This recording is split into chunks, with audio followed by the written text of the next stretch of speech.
everyone, welcome. We are cooking with Gaia Mariani. Hello. She was on my podcast, What Lights Us Up, so go check out the episode. I'll link it below in the caption. And we're making her Torta di Crostata. Crostata. Sì. Gaia's from Italy. And the crostata is kind of the Italian version of pies, so it's a little different, but kind of the same idea where we'll be making a dough, and then today we'll use blueberry jams on top. And it's very common to have this during breakfast. Yes, so it's a classic breakfast, or like when there are like birthday party, whatever, there's always a crostata. So this recipe is from my mom, but also if you go in any bakery, you'll find crostata and you can have a piece, buy a piece. Okay, awesome. So let's get started. So we'll start with flour. Okay. And we'll do a procedure that is called fontana, which means fountain. Meaning we put all the flours and then we create a hole in the middle. Like pasta. Exactly like pasta. So in the hole we're gonna put one egg, so it's soft. This is softened. Yeah. And then also we are gonna put sugar. Just white granulated sugar. Yes. Yeah. Yeah, you can either crush the butter because this is already softened. So you're really just like gathering the flour a little bit at a time. Exactly. Okay. So I use the fork until it gets like hard enough that I can use my hands. So how did you learn to make this? I grew up cooking with my mom, and she made it almost like as a gift. Like when me and my sister were, I don't know, doing something good, she would allow us to make a cake by ourselves without supervision. It's been a gift to grow up helping her, so like cooking comes very natural, you know, because I've been growing up doing that. But cake in particular feels more special. Not just because it's a dessert, but also because I grew up that was kind of like a treat, right?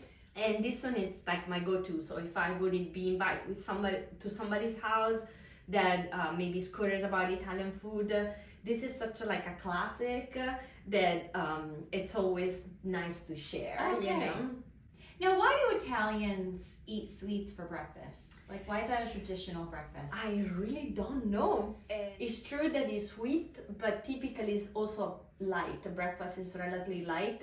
So when it's the weekend and then you go to whatever is called the bar, which would be kind of like a bakery, then you get your cornetto like filled, like brioche filled with stuff, and that's more like a treat.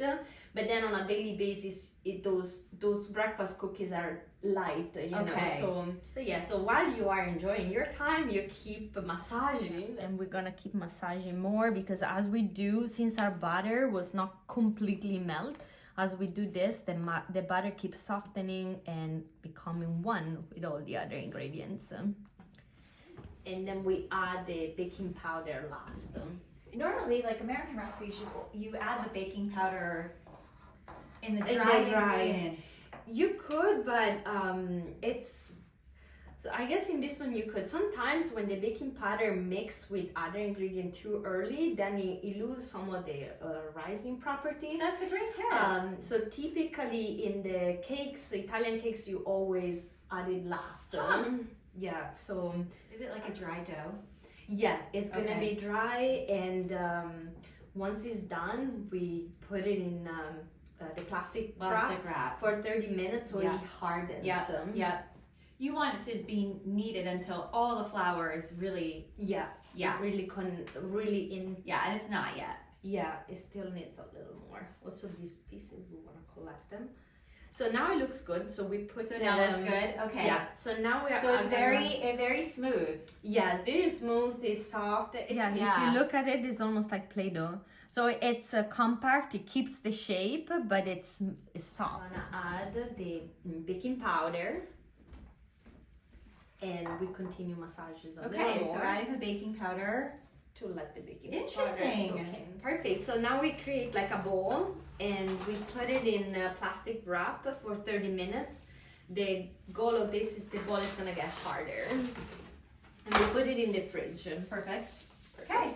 All right, we wait. Yeah, and we wait 30 minutes? We wait. Okay, so while we wait for our dough in the fridge, the oven set to 350. Yes. Yeah. We warm up the oven, and then I typically use these like round shape, like a pie plate. Yeah, like a pie plate. But if you have anything rectangular, that will work as well. And then you're just buttering it with some softened butter. Yeah. Do you know why they do the flour coating? No, this is another thing I just know. learned. Yeah, we put a spoon of flour and then to get all the sides. And this is ready. This way is gonna slide off just super easy. So we took our dough off from the fridge, and now as you can see, it's a little harder, but still soft enough. We're gonna take about a third away, apart. Okay. This third we're gonna use to do the decoration on top. Oh, okay. But we start with this one, and I use my. Okay, so she's not rolling it Yeah. out. She's not using a rolling pin. No, I'm using the heel of my palms. Okay. This is also very meditation. You connect to the dough. You're giving so much love. I love that. I like to infuse all my food with love, and I do this because I'm used to. But then as I got more into mindfulness, I figured that the more I connect with my hands, the more I can actually feel like I pour all my love into this cake. I love that. So it should motivate people to cook more with their hands. Exactly. Even Because you feel connected Yeah. to what you're making. when I cook, I try to do as much as I can with my hands. And don't roll it too thin. So for the crostata, the pie, the American pie typically is very thin crust. This one stay a little thicker. Okay. Yeah. So about like, I don't know, a half a finger. I Okay. guess. About a Yeah, quarter inch. About a quarter inch. So it's not all the way up. Yeah, it's kind of halfway up. Perfect. Now we're ready. So traditionally you would use some sort of jam or Nutella. And then pour the jam right in there. You kind of want to make sure everything is covered and about again like a quarter inch. Okay, so this looks good. Now the traditional one, you would flatten this one with a roller and then cut strips and put strips. Okay. But I feel like a faster and pretty way, more personalized, I use again my hands, but you can do a roller. We're gonna use a cookie cutter, so that way This is so cute. Yeah, so this one it's I guess a little less than a quarter inch. Okay. Because remember we have some baking powder in it, so it's gonna rise a little bit. Okay. And then you can just have fun, and this is a good way to also be creative because it doesn't always have to look the same. Oh, how pretty. Yeah, but again, you can use any cookie shape that you may like. You can do the traditional strips, which are always pretty and nice. And then in that case, there is some dough left. So with this one, we can actually do cookies. So you can reshape it and repurpose. And bake it separately. Yeah, we bake it separately, and these are like very simple cookie. They go good with tea, coffee. Like a shortbread cookie. Almost, yeah. Okay. Just, I guess, the leftover dough. yeah, exactly. Great. So we don't waste anything ever. Wonderful.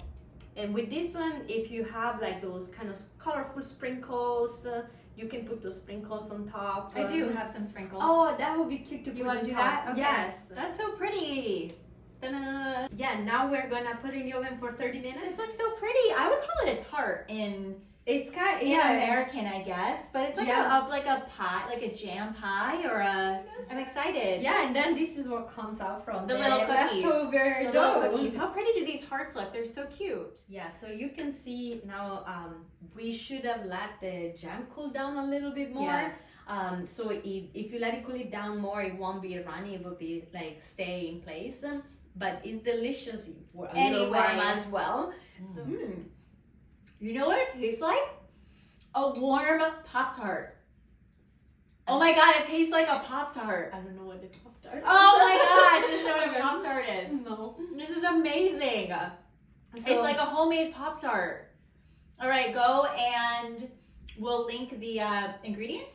Yeah, we'll link the recipe below. And check out Gaia. I'll link also her YouTube. She has yoga videos, and go listen to the podcast. Yeah. And go make yourself a Italian with torta. much love. With much love. Bye. Bye bye.